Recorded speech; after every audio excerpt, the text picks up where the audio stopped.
An embossing folder in wax paper can help you create a soft backdrop for a focal image.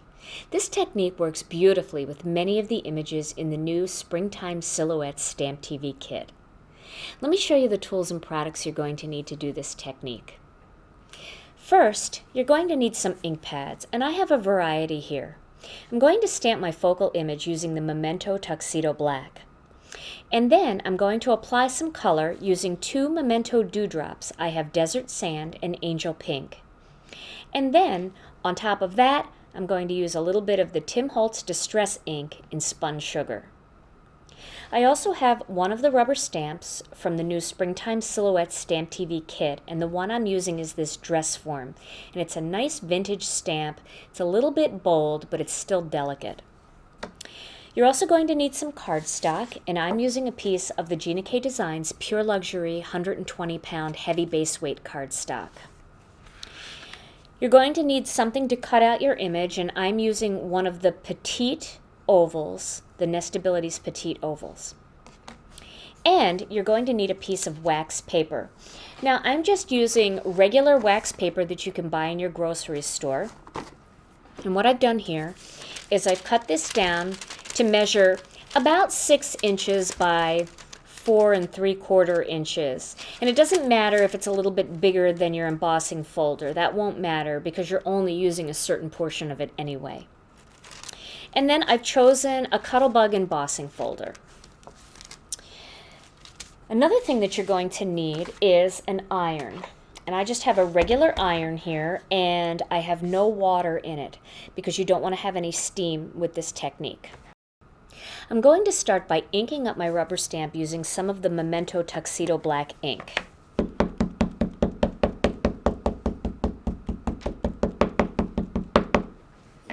And I'm going to stamp this image right in the center of this piece of cardstock.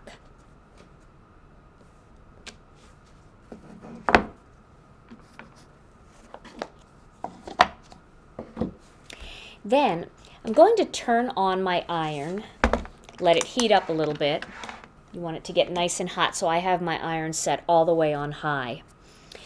Then, for my next step, I'm going to grab my Cuttlebug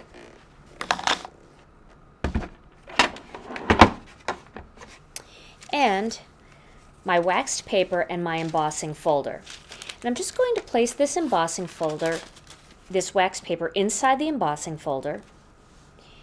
And then I'm going to start with my A plate, next my B plate, then the embossing folder, then one more B plate. And because wax paper is so thin, I want to make sure that I get a deep impression. So I'm just going to take one piece of cardstock and just lay that on top. Now you can try it first without the extra piece of cardstock because your Cuttlebug might be just a little bit tighter, but it just depends. It's hard to tell. Each one is calibrated just a tiny bit differently. So if you're not getting a deep enough impression, then add that extra piece of cardstock. Okay. So now, I'm not sure how easy this is going to be to see, but you can, oh yeah, you can see this is all embossed, and you can choose whichever side you want. I'm going to choose the side where this little vine is pressed in. I'm going to use that right on my paper. But it doesn't matter. Either way, it will come up beautiful. Now I have a piece of scratch paper here, and I'm going to place my focal image down, and then the piece of waxed paper on top, and then one more piece of scratch paper on top of that. You don't want to iron directly onto the waxed paper because the wax will come off of the paper and onto your iron, so you don't want to do that. Okay, now this doesn't take very long. I'm just going to iron a couple times back and forth.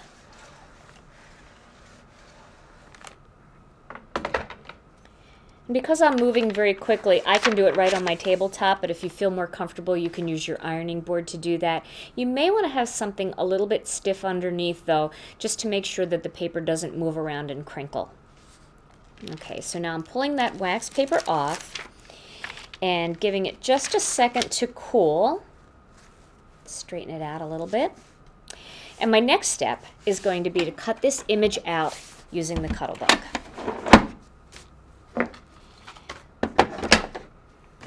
Going to use that petite oval by Spellbinders, one of their nestabilities. And I'm going to cut that out.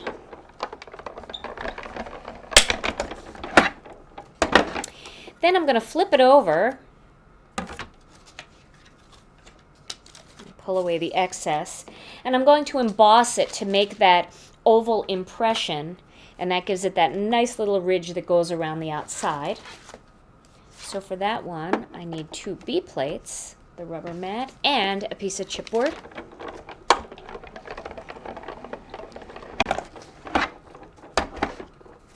And so now I've embossed that, and you can see that little bit of a ridge that it made in there.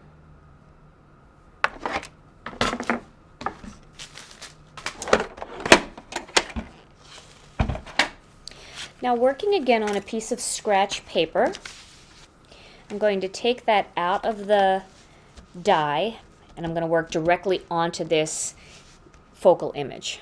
Let me pull in a little tighter here. So, starting with my desert sand, I'm going to use a direct-to-paper technique by actually rubbing this ink pad directly onto the focal image. And as I begin to do that, you're going to be able to see the image that the wax paper left behind. And I'm using a brown, the desert sand has kind of a brown tone to it, and I'm using that first because I want to create a little bit of a vintage undertone, and then I'm going to add some pink on top. Now switching to the angel pink, I'm going to do the same thing, working my way around. You can start to see that image coming up a little bit now around the perimeter.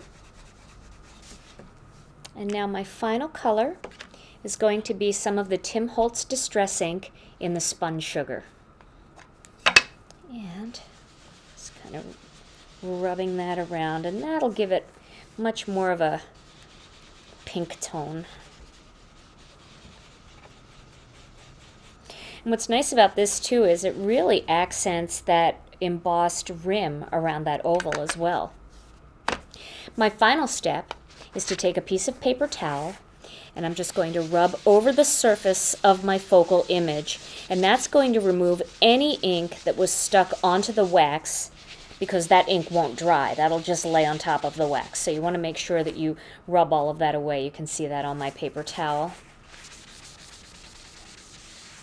And now you have this beautiful vintage backdrop, perfect for this image.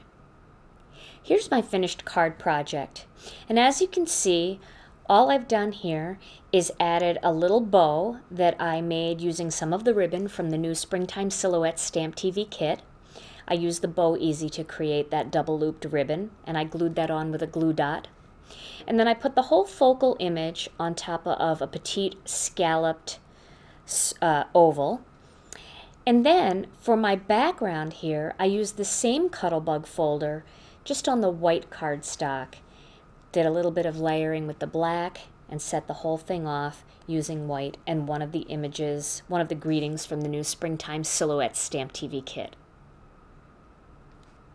Some of you may have been afraid to try vintage stamping because many of the projects may be too shabby for you. But vintage stamping can still be clean and elegant by using techniques like this and blending them with clean and simple card bases.